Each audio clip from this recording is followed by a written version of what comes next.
Welcome to the Bloom Where You're Planted podcast from Never Too Late Cafe. I'm your host, Laura Womack. Each week, we sit down for a chat with someone just like you, someone who had an idea, a passion, a dream, or sometimes just a thought, and planted that seed, watched it grow into something they wanted to share with the world. If you have an idea for a topic or someone that would be a guest for the Bloom Where You're Planted podcast, feel free to reach out to us on Facebook, or you can join our Never Too Late Cafe Facebook group. We'd love to hear from you. And today I have a very special guest with me, Ron Whitehead. So you are currently living in Louisville, Kentucky? Yeah, I just moved a year ago. I moved to a new little writing cottage just across the river in what I call North Louisville, which pisses off Hoosiers because it's in old Clarksville, historic Clarksville, near the Clark cabin, which was burned down a couple years ago. So it's not there, but it's near the falls of the Ohio, where the Lewis and Clark expedition actually started, and the historic fossil beds. And there's a museum there on the river. And there are miles and miles of walking trails through nature along the river here. And it's a gift just that fell in my lap. For years, I had been headquartered in the Highlands in Louisville, and I've lived all over the world. But I'm liking the peace and quiet here, and I'm turning it into a flower garden, this little cottage. And I have two dogs here, and they take me for walks nearly every day. I like that they take you. So where are you from originally? Are you from Kentucky originally? Arcturus originally, which is out there. If you look at the sky at night, you can see it. It's in a distant galaxy, far, far away, another universe. That's where I came from. And so that's why during the movie E.T., I cried through nearly the entire movie because I understood E.T. completely. But I grew up on a farm. I was born on Thanksgiving Day, November 23rd, 1950, in Owensboro, Kentucky, where another Kentuckian, Johnny Depp, was born.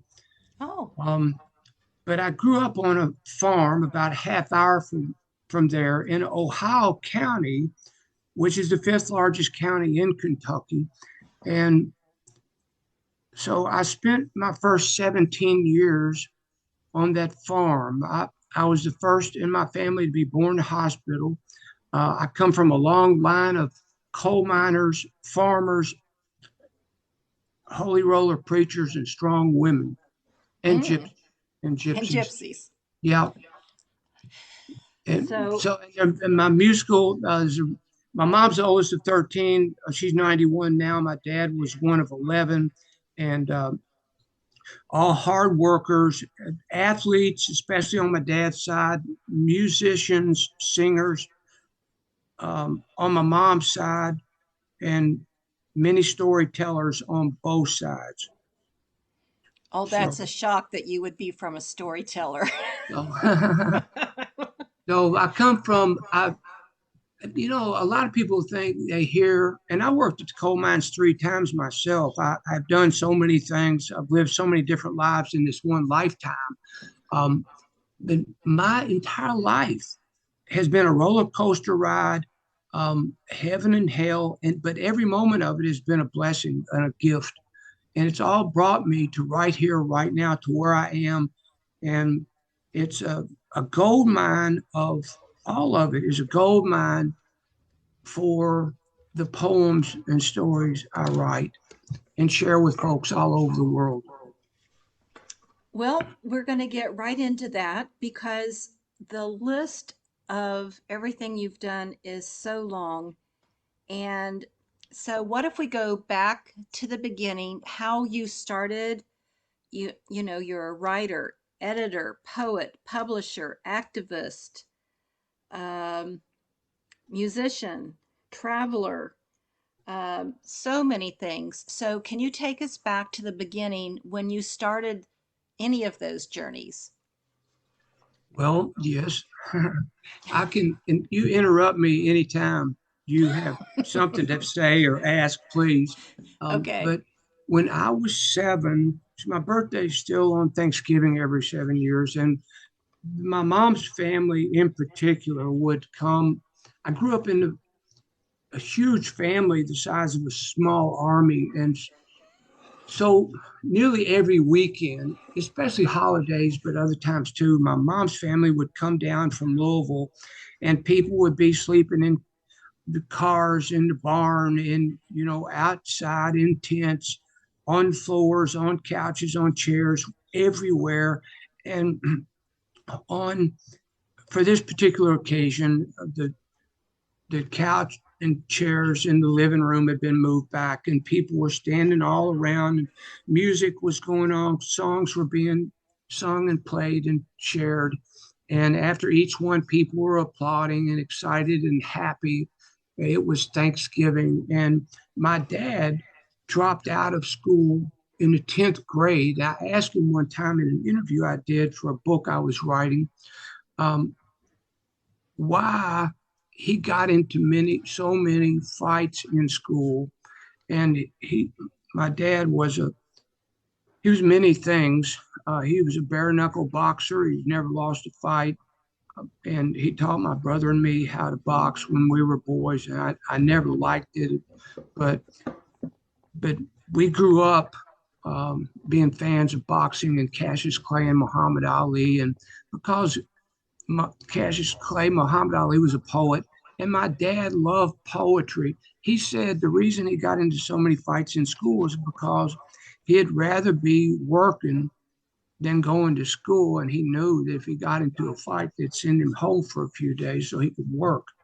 And and so he just ended up. He got a job at Ken Mine at the coal mines, working for Peabody's Coal Company when he was 16, and he never left. He worked 43 years at the coal mines, and but he loved poetry, loved memorizing poems, and he would recite them, and I loved it when he did, and he loved language and songs, and so he subscribed. My parents did to magazines from all over, all kinds of magazines, and and I read every one. I drank them up. I joined book clubs when I was 5, when I was a boy. The mailman, I realized one day, was Santa Claus, bringing letters from so many different places I hadn't been. And but Digest was one of the magazines Daddy subscribed to, and it had word power in it. And there were 10 words, and every time the monthly magazine arrived, Daddy would say, "Ronnie, come here." And he would ask me, he would say each word, and I had to spell it and give the definition of it. So um, early on, I had a love of words, of language, and the musical nature of words. And so at this particular Thanksgiving gathering, in between two songs, I asked my dad, I spoke out, being 7, it was my birthday, and I said, "Daddy, will you please recite a poem?"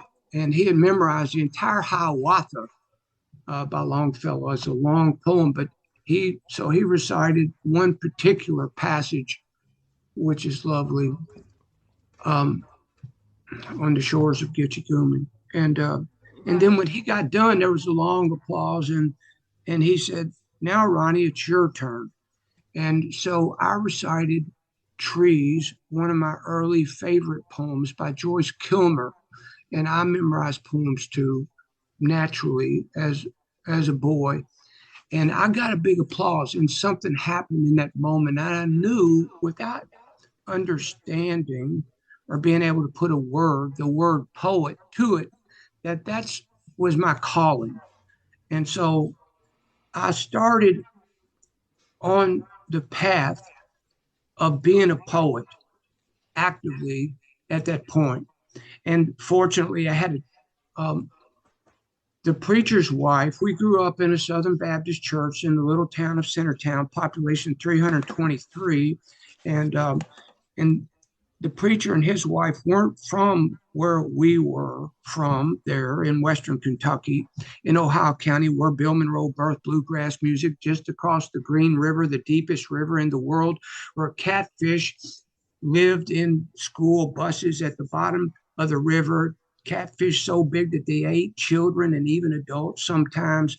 But the preacher's wife was an English teacher, and she took me under her wing when I was a little boy. She saw something in me. I've been blessed with mentors all my life. Therefore, years ago, I became a mentor, realizing the value of what a mentor does. And I have great appreciation for that role in our society. And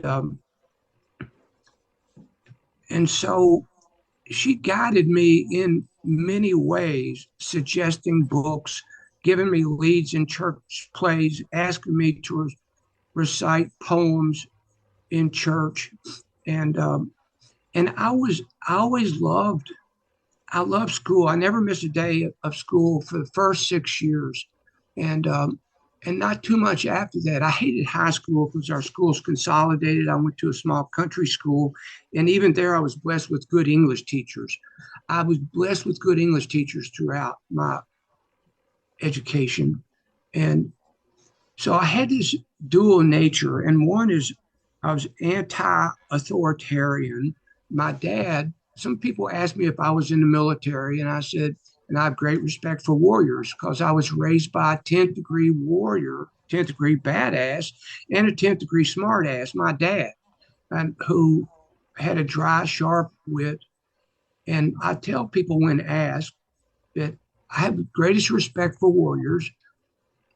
The first 17 years, no, I was never in the military as the way you're referring to it, but the first 17 years of my life would make Marine boot camp look like the training school for valet parking.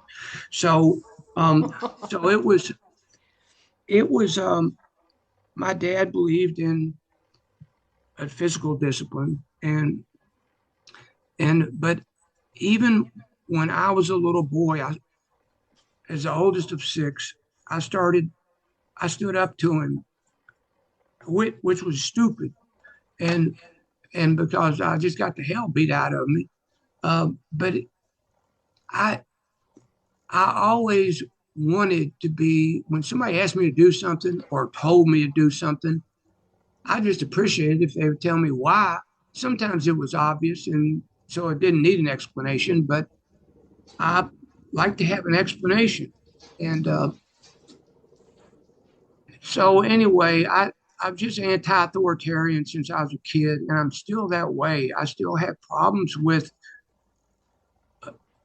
authority that's power without good reason. There's got to be a good reason for things as far as I'm concerned. And so I learned as a boy so many different things. I learned how not to be and how to be. And my parents, I love both of them, even though sometimes I prayed for God to kill my dad, when I was so pissed off at him because he just beat the crap out of me. And for just, whatever, different reasons. And I know he was raised the same way. And so it took me years and years to heal those bleeding wounds, but I did. And before he died, we were able to heal our relationship, and I'm thankful for that.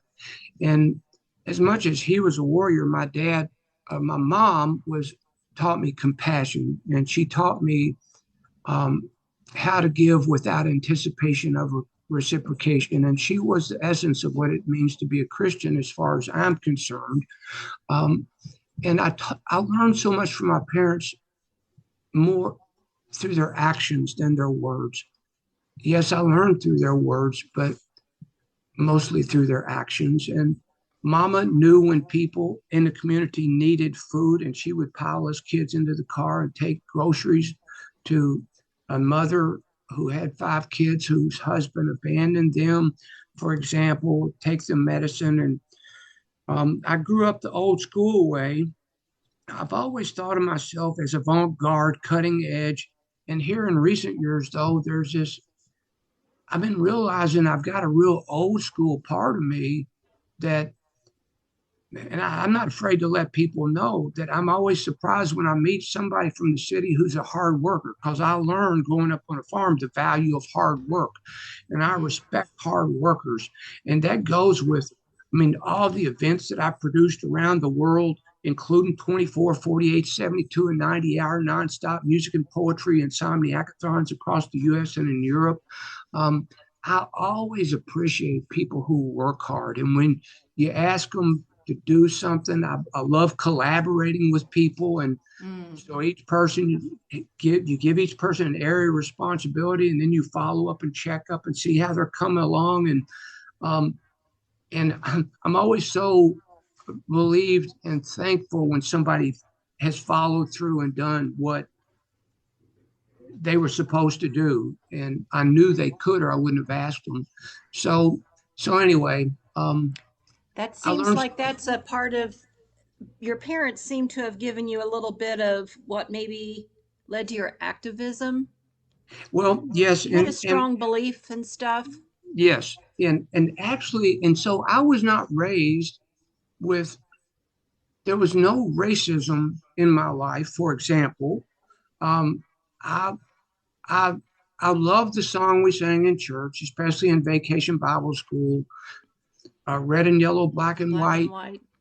We are all precious in His sight, and I believe that stuff, and Mm-hmm. um, and I always knew that was true.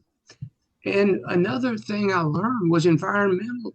I became an environmental activist by daddy. I always loved nature, and I've always loved nature and animals. And so daddy would take my brother and me. The daddy oversaw the building of, and then was the main operator for what was for some time the world's largest strip mining machine. And so it was a monster. And if you ever drove down Western Kentucky Parkway, just as you were crossing the Green River and you look over at the Tennessee Valley, the TVA power plant, the smoke like Mordor, the power, the steam and smoke coming from it, right to the left of it, near the river, would be this monstrosity of a machine, stories and stories high. But my dad was the operator of that. And John Prine mentions it in his song Paradise. Oh. Oh, Daddy, won't you take me back to Muhlenberg County down by the Green River where paradise lay? I'm sorry, my son, you're too late in asking. Mr. Peabody's co-trained and hauled it away. And he mentions the world's largest shovel in that song where I grew up. That song is a history of my life. I grew up doing all the things in that song. And I ended up working for a time as a chemist at the coal mine that fed coal to that power plant. I worked there for a time. And that's another story unto itself. But one thing I learned, which inspired me to become an environmental activist, when I went to work with my dad, he had an it was like an office really, but he operated all of his controls out of this room that jutted out over the big bucket. You could put two railroad cars of material into that bucket, and it went down and it stripped the land, including virgin trees, their roots, everything, all the way down into the ground to the earth until it got to the coal vein, and cleared out the land so that another smaller machine could then go into the coal vein and dig that coal up and float it into the back of big trucks. And uh, and so as I watched that, I never said this to my dad, of course. I just said to myself, I know there's a better way. There's got to be a better way than what we're doing, destroying the earth. And so Mm. thus began my behind the scenes. Same with being a poet. I mean, if I went asked as a young man on the farm, growing up on the farm, what are you going to be when you grow up, boy? I said, a poet. Well, I would have just got one more ass whipping. So I wasn't stupid. So it was like when I was 17 and I graduated from high school and left home, I had been in so many ways, even though I love, so many things about growing up on a farm, lovely family and all that, I was set free to explore the world and make new friends wherever I went. And when people ask such a question as, what are you going to be when you grow up? I would say a poet. And without shame. And it's like coming out of the closet, and it felt so good to say, this is who I am. This is who I really am. Yeah. Well, maybe that's why when we met at Wood Songs in Louisville and I said I was a closet poet, you said that you were going to help bring me out of the closet or something. Well, I taught college for 20 years, and I always told my students, I said, you know, I encourage all of you to come out of whatever closet you're hiding in, no matter who has threatened you, what voices in your head, what society is telling you, and be yourself. As long as you're not hurting somebody, be yourself. Find a dream, build a bridge from where you are, live it and be it, and there's nothing like it. You will be free. Life won't be easy. It'll still be a roller coaster ride, but it'll be completely different. Every day will be a holiday. And so that's what I did. And if I can do it, anybody can do it. So when did you start? I know that was the poet side. So you started writing other things. Um, how did that lead into the other writing? Well, I did. I'm not one to. Part of the problem with our society is that we want to, and there are obvious reasons for why we do this. We label everybody and say poets, for example, you're um, a traditional poet, you're a beat poet, you're an academic poet, you're a gonzo poet, you're a freestyle, the free verse poet, whatever. And I've never wanted to be labeled anything. I want to just be myself. And myself is, I'm just wide open. I'm curious about everything. And so I have always, as a writer, as a poet and a writer, um, I have chosen to go in whatever direction the muse has called me. Um, and I pay attention to my intuition, to my dreams, the visions that come to me in my waking and sleeping dreams, images that are fully blown, showing me the way for the next poem, the next book, the next album, the next project. I started listening to that. The more you believe and embrace synchronicity, the more it occurs in your life. So Mm. um, that's my experience. That's where 71 and almost 72-year-old Ron Whitehead is speaking to you from right now. So you did some publishing and editing. How did that come about? Was that while you were teaching or? Just as I was becoming, thank you for asking, started teaching at the University of Louisville. And I want to go back just a little bit and say, first time out of high school, I went to college for a year. I met a woman at Lake Venus one summer night, a woman from Evansville, Indiana. Um, Lake Venus was in Muhlenberg County. I fell in love that night for the first time, really hard, fell in love. And she was going to Western Kentucky. I transferred to Western and flunked out that entire year because we only studied Sex 101. And so I flunked out. And then that didn't, that ended, that relationship ended. And I went back. Um, I went to college another year. And then I dropped out for years until I had a clearly focused um, of what my dream was and what I wanted to do. And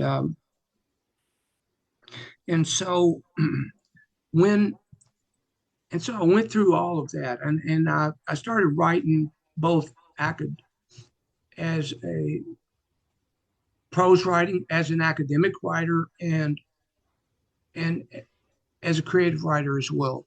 Pro short stories and poems. And I started winning awards, and like anybody else, I submitted work everywhere, got many more rejections than I got acceptances, but I won some awards. And at one point, I formed a group of writers with 7 different names, writing each in a different genre, and submitted work. And I won a couple of scholarships to Oxford University and studied for a short time with Valentine Cunningham, the head of English literature at Oxford. And I won during that same time, that was in 1985, I won the Oxford Prize for Poetry, and under the name of one of the members of that group. But then I was in the process of finding my own voice fully. And when that happened, I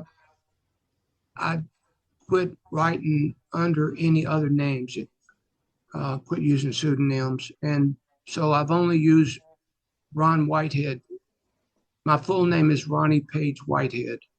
And Mama still calls me that sometimes. Uh, but that's the only name I've used since then. And it feels really good to find your voice. And so I wanted to teach that to my students. And so I developed the writing technique, and I've led many writing workshops. But shortly after, about the time I started teaching, there was a position open for editor at what had been a student-run, student-focused publication, Thinker Review at the University of Louisville.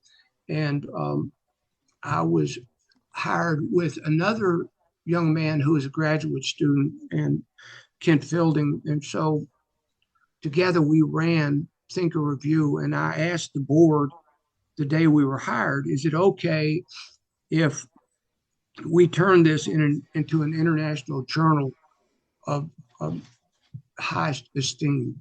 And they all looked at me and laughed and thought I was joking, but I wasn't.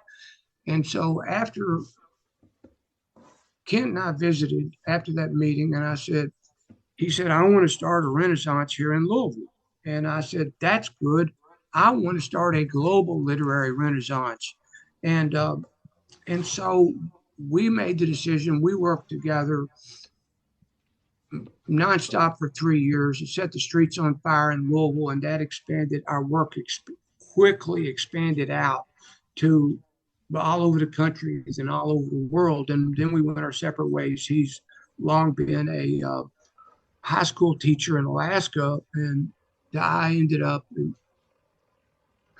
living in Iceland for a couple of years, and we still communicate and work together a little bit occasionally. He's a good guy, a hard worker. But the global... So I wanted to know what an editor does. You know, I've been sending out this work, and what the hell does an editor actually do? I want to find out firsthand. I learned a long time ago it's the best way to learn anything. And so I did. I learned what an editor does. I learned everything about it. I learned you have to be a detective, a literary detective, to be a good editor and publisher. And we started publishing. I worked with Allen Ginsberg the last few years of his life. We started an international poetry series, international reading series. And the first person we brought to the University of Louisville was Diane DePrima, the first lady of the Beat Generation, from San Francisco. And so I worked with Diane for some time. The first poster we published in our Whitefields Press Publish in Heaven poster series was her poem Rant, and which is a brilliant, powerful poem. And then we published a couple of chapbooks by her, maybe another poster. And then we brought Allen Ginsberg,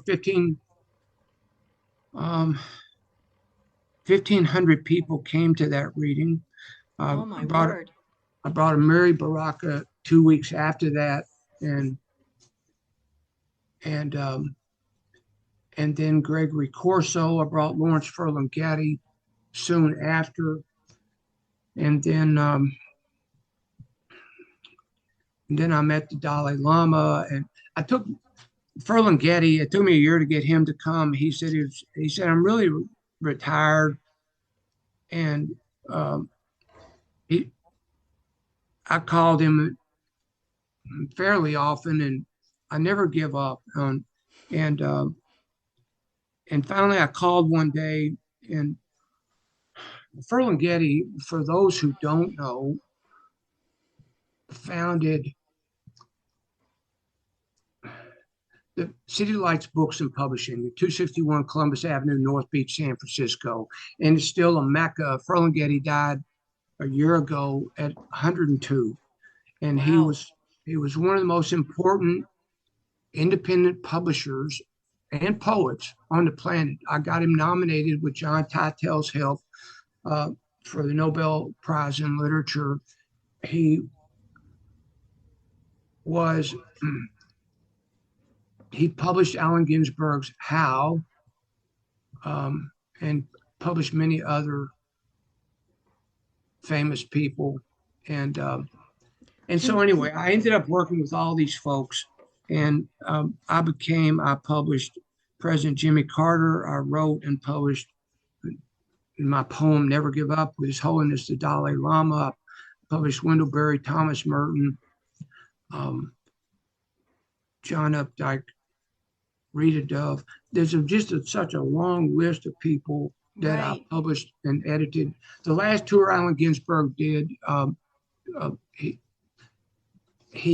he toured Ireland. He did several shows, and Bono, the lead singer for U2, opened for him.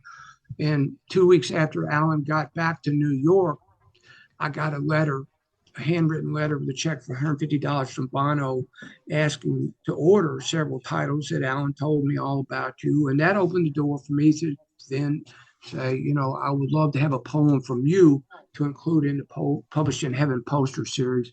And he sent me American David, which I believe I was the first one to publish it. It's a brilliant poem about Elvis Presley, and it needed some editing, and so um, I edited it. So anyway, that's what are the questions you have? Okay, the global literary renaissance. How did so you brought people in, and so was that a publishing thing, or how did you make it global? Did you Well, connect? yes, connections. I learned a long time ago, word of mouth is the best form of advertising in the world to this day. None, bar none. No corporations, no amount of millions of dollars poured into advertising come close to word of mouth.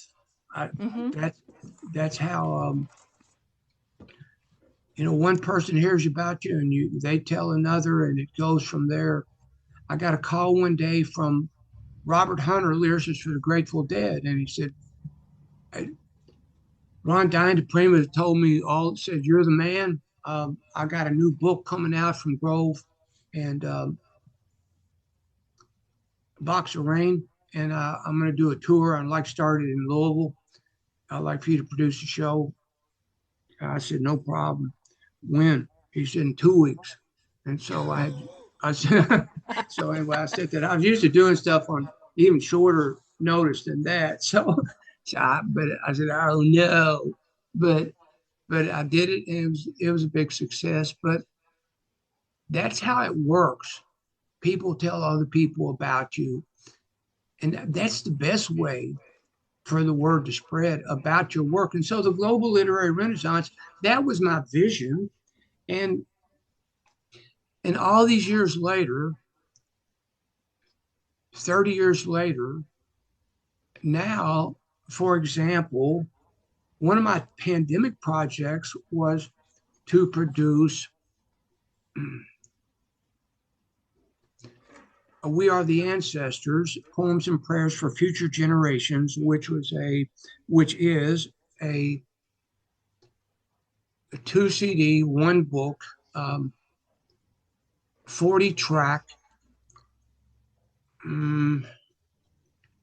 20 poets, writers, singers, healers, curanderas, 37 of them, 37 from 20 countries, speaking Wow. 17 different languages.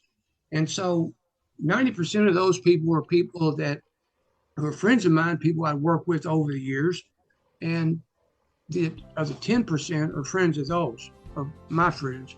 And so that's how, and it all has grown through connections. So, as our time comes to a close, remember to keep creating, keep sharing, and keep supporting each other.